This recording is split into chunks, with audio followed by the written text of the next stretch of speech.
चित्रा वाघ आणि रुपाली चाकणकरांकडून पुरोगामी महाराष्ट्राला काळीमा फासण्याचं काम, त्यांना महाराष्ट्रातून तडीपार करा। राष्ट्रवादी शरद पवार पक्षाच्या नेत्या हेमा पिंपळेंची सडकून टीका। विधानसभेसाठी एनसीपी कडून 90 जागांची मागणी, जास्त जागा विदर्भातील। मंत्री अधर्मराव बाबा आत्रामांची माहिती।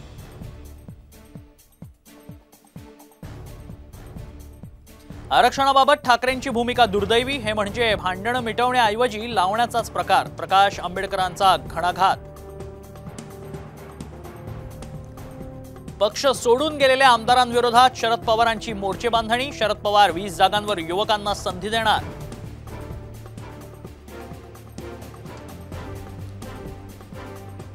जितेंद्र आव्हाडांच्या घराबाहेर सुरक्षेत वाढ, संभाजीराजेंच्या विरोधातील वक्तव्यावरून स्वराज्य संघटना आंदोलन करण्याची शक्यता। मनसेकडून विधानसभेच्या तयारीला सुरुवात, पुढील आठवड्यात राज ठाकरेंचा राज्य दौरा, तर नेमलेल्या निरीक्षकांचा पुणे जिल्हा दौरा।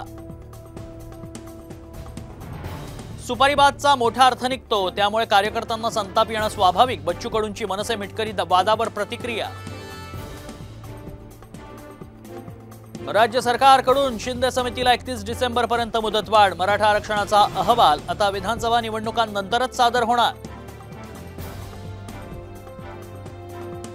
पंतप्रधान नरेंद्र मोदींविरोधात काँग्रेसचा हक्कभंग, अनुराग ठाकूरांच्या भाषणातनं वगळलेला भाग मोदींनी ट्विट केल्यानं काँग्रेस आक्रमक।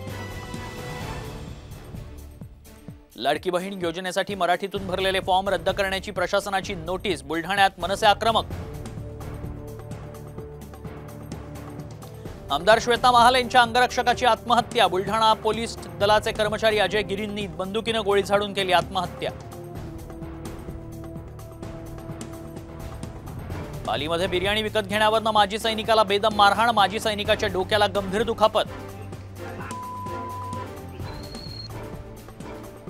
अरुण गवळीला सुप्रीम कोर्टाचा दिलासा नाहीच, वयाचं कारण देण्यात गवळीची पॅरोलवर सुट्टी देण्याची मागणी फेटाळली।